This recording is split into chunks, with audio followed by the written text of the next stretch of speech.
Um,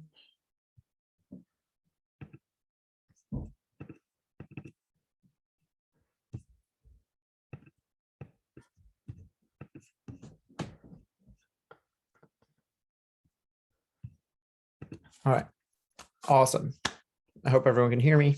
Oops. All right. So the reason I wanted to start these Sunday calls, Sunday strategy calls, because, we're coming into Q4 of 2021. We're coming into the end of the year, and a lot of people lose steam at this time. Working at the gym for a long time, for many years, I call this last stretch like quitting season. This stretch between October and December is just the time where people lose sight of their goals. The holidays are coming, Halloween, then Thanksgiving, then Christmas. Everything starts to snowball really quickly. And all of a sudden, out of nowhere, things that we've been working on all summer, things that we've been really going hard for, it very easily turns into, well, I'll just start again in January. And so I wanted to flip that and take this time to use October, November, December to lead into 2022 with a lot of steam, a lot of momentum. You all know that I'm all about building momentum, building that forward energy. And that's really what I want to carry going forward. So I want to use these calls to start setting up the week each Sunday. And the first point is, we don't arrive at a destination we don't set out for. Every person that is on this call, anyone watching this has heard me say this before. This is the number one thing. We don't get results by accident. It just doesn't happen. So once we understand that, we have to be diligent and deliberate about setting out our plans, setting out our goals, setting out what actually we're trying to do so that we can know, all right, I'm trying to get here. What does it take to get there? We need a plan. We need a map. Like, we need to know where we are going. I use this analogy all the time, but if you're going to take a trip, the first thing you do when you get into the car is put in the destination into your GPS. And you don't put someplace, you don't put a general area, you put the exact address, the exact destination. So we have to have that exact destination if we expect to get there.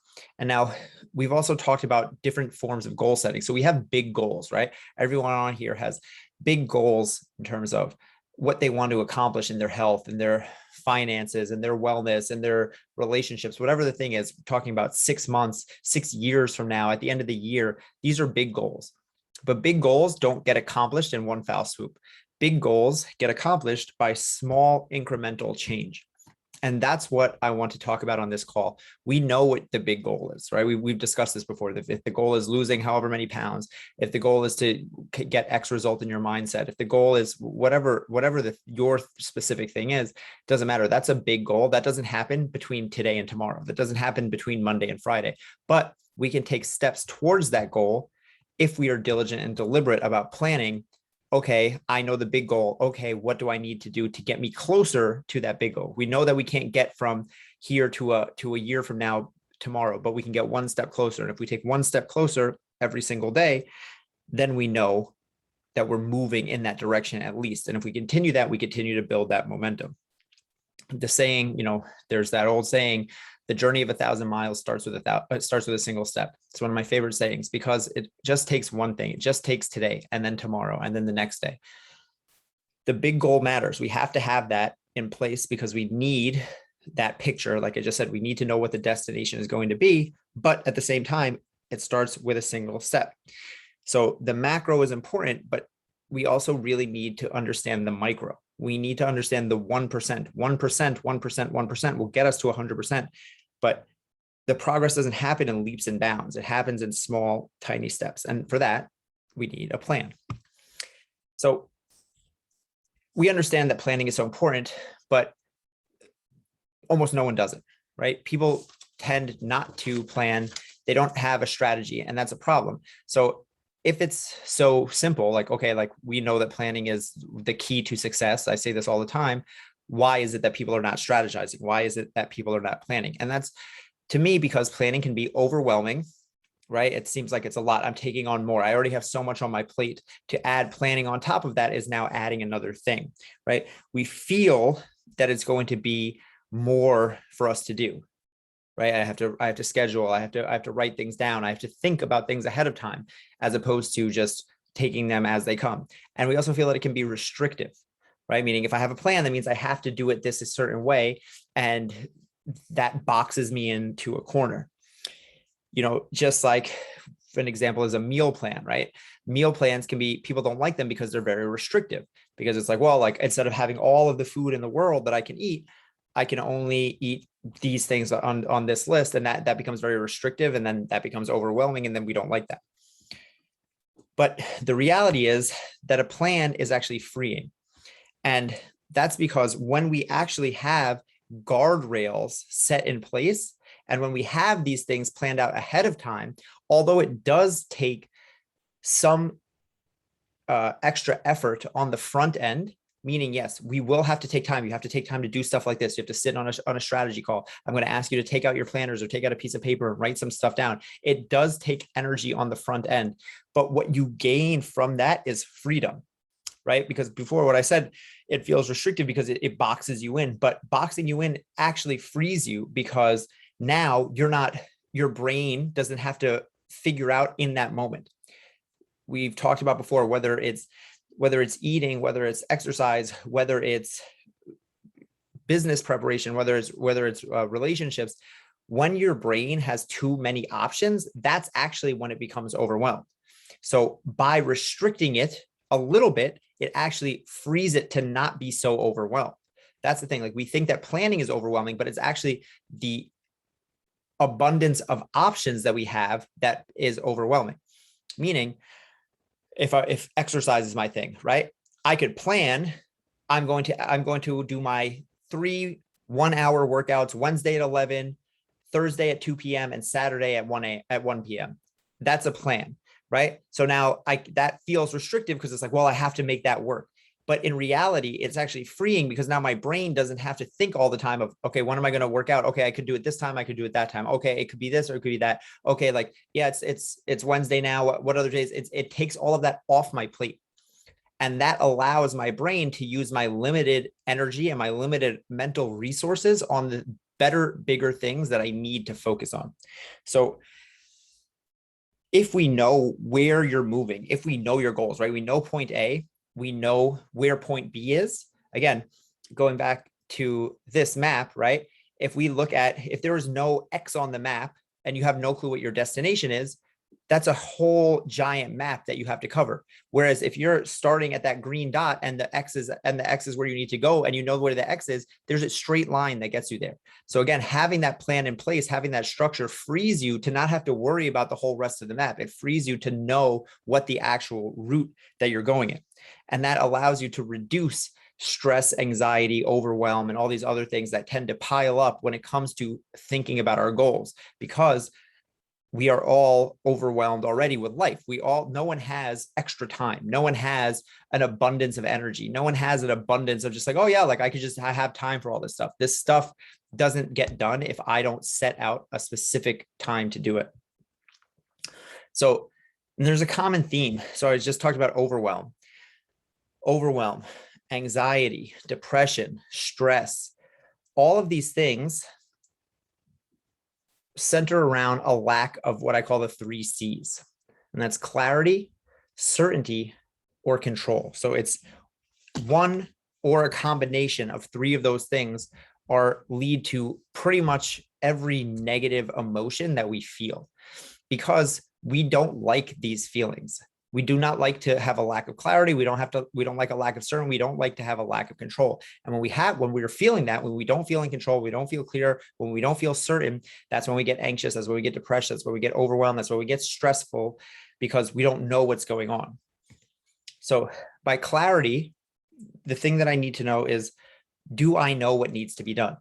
That is exactly what I was saying in the first slide. I'm at point A. Do I know exactly where point B is? Do I know where I'm trying to get? Do I know what it takes to get there? Okay, I know I know where I am, point A. I know what point B is, but do I know what are the steps in between that takes me to get there, right? So if my thing is losing 100 pounds, I know that I'm 250 pounds. I want to be 150 pounds. I'm clear on that, but what are the actual steps that takes me from that point A to point B. Because again, if I don't have that, that's when I get overwhelmed. Well, yeah, 100 pounds is so much. That's when I get stressed. Like this is impossible. I don't know how to do this. That's when I get anxious about like, yeah, like I'm trying, but it's not really working. So not having that clarity around where am I going, and how do I get from point A to point B is a surefire way to anxiety, stress, all the other things. And those are a surefire way to quit, right? Because that's the reason that we quit, right? We get depressed, we get anxious, we get stressed, we go, oh, this is stupid, this is dumb, I don't know what I'm doing this for, it's not working, whatever. So the next thing is certainty. Do I believe in my ability to get it done? So if I know where point A is and I know where point B is, do I believe that it is possible? And do I believe that it is possible for me?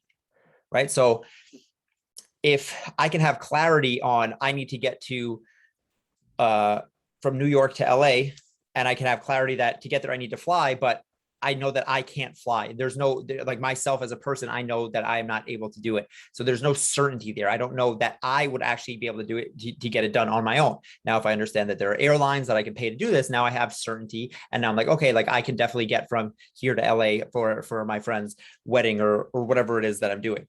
But I need to be certain that it is the thing that is possible for me. And this is why things like social proof being, before and afters for fitness things are so powerful, right? Because people see something and they go, oh, well, if Susie did it and Susie's like me, then I can do it, right? Because our brain likes to make that connection. So this is why we are drawn to motivational speakers and people with great stories, and the story of so-and-so guy who lost his job and slept on his friend's couch, and then he did the thing and then he got super rich, because it's like, okay, again, if he can do it, I can do it.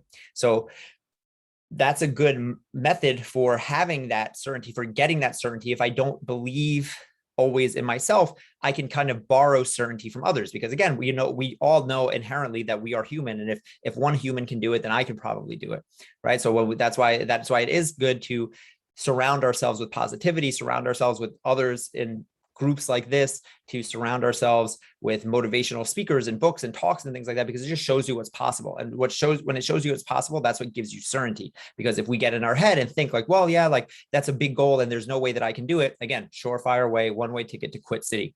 And the last thing that we need to be sure that we have is a sense of control. Lack of control is, again, a surefire way to quit, because control is, am I able to follow through to completion? Do I have control? So again, clarity is, do I know that where I'm starting is point A and where I'm going is point B, and do I know how to get there? Certainty is it possible for me to traverse that path? Is it possible for that journey to do it? And then control is, am I able to actually do it? Do I believe in myself enough to know that I am able to control my destiny, to control my decisions, to control my day-to-day activities long enough for me to get from point A to point B? Am I able to follow through in the goals and the tasks that I set up? And if I lack any of these things, if I lack clarity, if I lack certainty, or I lack control, that is going to be when I have all of these, negative things. And again, negative thought processes turn into negative self-talk, turn into, this is stupid, this is dumb, I'm going to quit. So when we talk about planning, again, we're talking about not the big goals. We're talking about the small weekly goals. Your plan needs to be big enough, but not too big. When we're talking about weekly plans, I want your weekly plan to be able to be accomplished between Monday and Friday. So every week when you're planning your week, it's a 5-day goal. And the reason I say Monday through Friday, because I live in the real world, and people will say, I'll get things done on the weekend, or, I can do this, I'll start on Sunday and I'll finish on Saturday or something like that. I've done this long enough, and you probably have too, to know that just doesn't happen. So yes, it's possible. Yes, it's possible to continue to get work done on the weekends and stuff, but that's not what we're trying to do. The goal here is always to set our goals from starting Monday to finish on Friday.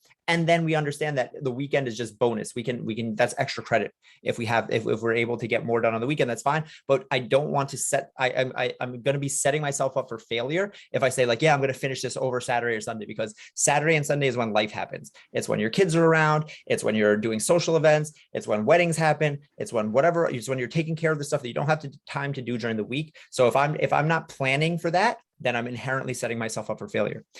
And that goes right into my next point. You must take into account all of your non-negotiable commitments, right? So whether, again, it doesn't matter if you're talking about fitness, if you're talking about nutrition, if you're talking about business, it doesn't matter. There's certain parts of your life that you don't get to change. It could be taking your kids to school. It could be grocery shopping. It could be doing laundry. It could be your 9-to-5 job before you do your side hustle. Whatever the thing is, there are certain realities of life that we don't get to change. Now, there's certain things that we do get to change. You can say like, yeah, well, I always have to take my kids to school, but that's not necessarily true, because again, maybe you can get your wife or your girlfriend, or maybe you can get, maybe the kids can take a bus and you can then have more time. So there's certain things that are negotiable, but there's other parts that are non-negotiable and that will always be there. So we have to respect those things, and those have to be a part of our plan as well.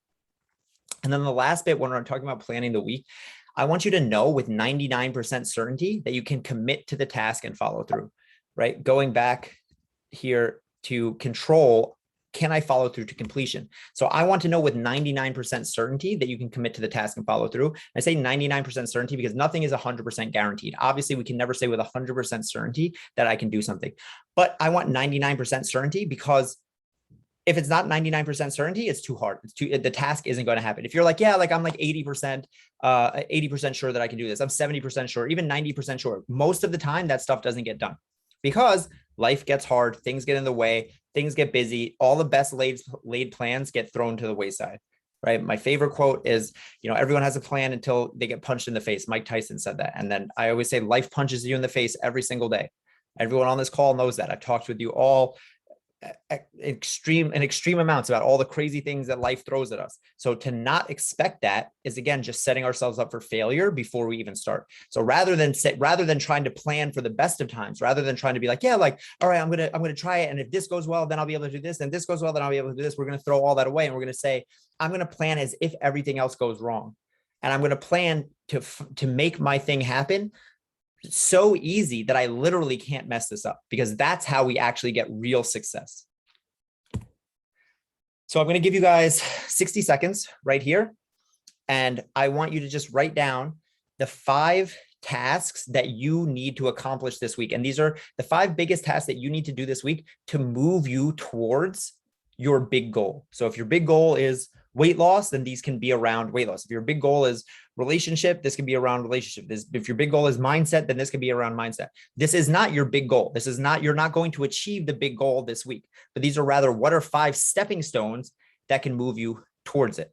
So they have to be able to move you closer to that goal, but still manageable in this time frame. And remember, the time frame is between Monday and Friday. It's not a 7-day time frame. It is literally between tomorrow morning and Friday night. What are the 5 things that you can do that will get you towards that goal? And I'm just going to set a timer right now for 60 seconds and like just go right. I'm not going to talk, and then we'll come back in a second.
All right, awesome, easy.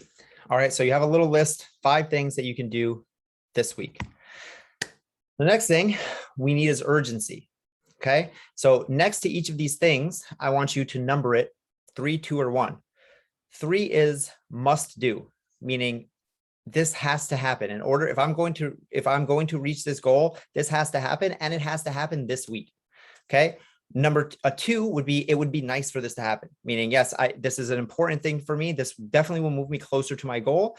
But if it doesn't happen, it's probably not going to change anything that much. Either direction is kind of in the middle. And then number 1 is is it can wait, meaning, yes, this is a goal. This would move me towards my goal if I do achieve it, but if it doesn't happen this week, nothing will happen. I won't backtrack or anything like that. I'll just kind of I can handle it at a different time.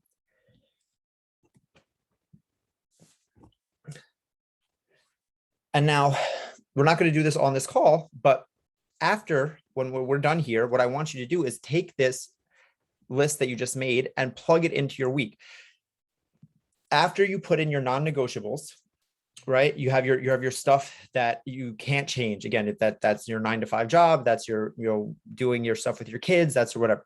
Then your threes go in first, right? Your threes, these are my must do's. Okay. My threes go in first. Then I plan my regular weekly stuff. Again, that might be whatever gym stuff, or again, going to Target, or the things that like I need to do, but they're not part of my goals. They're not completely non-negotiable. And then twos and ones get shuffled back into the deck, meaning we just said that they would be nice or they can wait. So going back to, I want to know with 99% certainty that you're going to do this.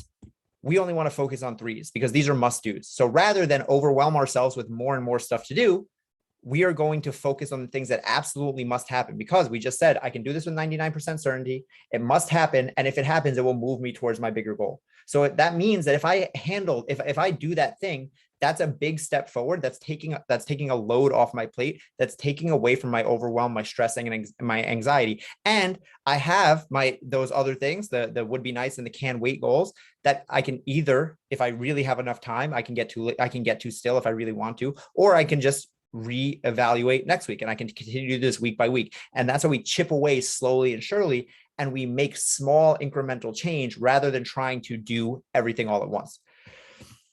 But the other thing I want to just make sure that I mention here, because I say must do, and there's a thing I was talking about just before about how sometimes we feel like trapped by our obligations, where we feel like this is like holding us, where it's like, oh well, if we don't like to be told we have to do things. When I say must do, it's not must do because anyone is forcing you. This is a must do by your own decision, by your own regard, meaning you chose the goal, you chose the big goal, you chose the smaller goal as an action step. So again, if it's, if we're talking weight loss, maybe your big goal is to, again, lose 50 or 100 pounds. I don't care what the number is, but then maybe your small goal this week is to go grocery shopping. And now you put that as a must do because you know that if you go grocery shopping, that you have a better chance of eating healthy food. And if you don't go grocery shopping, you have a better chance of eating fast food. And you rated that as a must do. That's not a must do, like, oh, like someone's forcing me to do it. I'm not there telling you have to do it. You made that a must do, and you know in your heart of hearts that this is something that you need to do for your betterment. So a lot of times, again, people will get this, they get confused with this must do stuff where they're like, well, like, I don't like, there's nothing I must do. It's like, this is by your choice. And this is you must do in order to end the week closer to your big goal than you started it. Because that's all we're trying to do. We're starting this on Monday. I want to know that by Friday, I'm closer to my big goal than I started the week on Monday. So when I say a must do, it's just something that you know with absolute certainty that if you do it, it will get you closer to that goal. And you know that if you don't do it, you're going to be worse off. That's what makes it a must. And then each day, so like I said, after this, I want you to go into your schedule or your planner, whatever it is, and plan these things. Plug in your threes, right? But plug in your must do's for the week.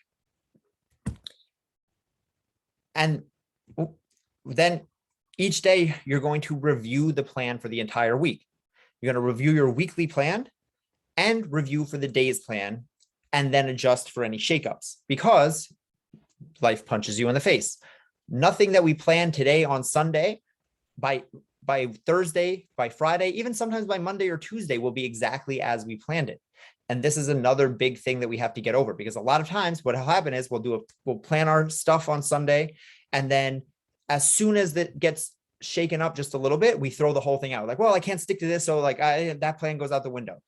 We need to expect this not only as a probability, but as an inevitability. This is going to happen. The plans that we make are just tentative so that we have a framework to work within. Okay.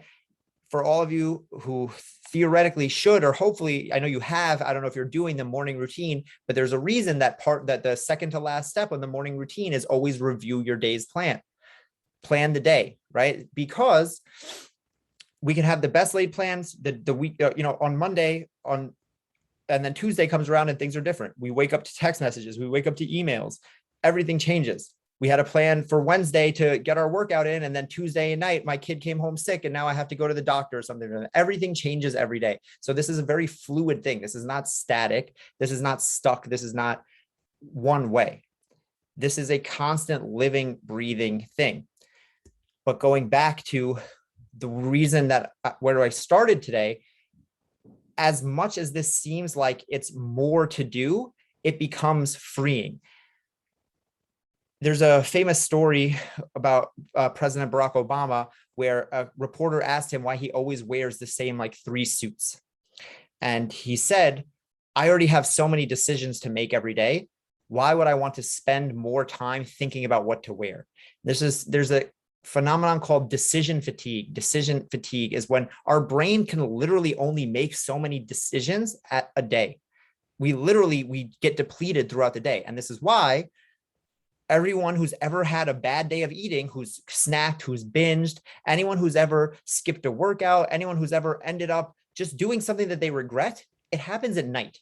No one has ever, in my history of doing this for 10 years, no one has ever said, oh, I ate so many Oreos yesterday at 10 o'clock in the morning. No one has ever told me, yeah, I woke up at 8 a.m. and at 9 a.m. I was binge drinking. No one has ever told me that, because our willpower, our reasoning is strong in the morning, and it gets depleted as we go on throughout the day. We understand that. So the best thing that we can do is take decisions off of our plate before we ever have to make them. And that is the point of planning ahead. That is the point of strategizing. That is the point of structuring your week on Sunday. And then first thing in the morning, or not first thing, but early in the morning each day when we start the day, because we do it when we don't have everything else to deal with. If you are trying to figure out when to go grocery shopping, and you don't have anything in your fridge, and you're fielding calls from your office, and there's a kid screaming in the background, and your mom just texted you and said that your brother did something, and you have a million things going on, you're going to say, screw this, and you're going to order pizza 100% of the time.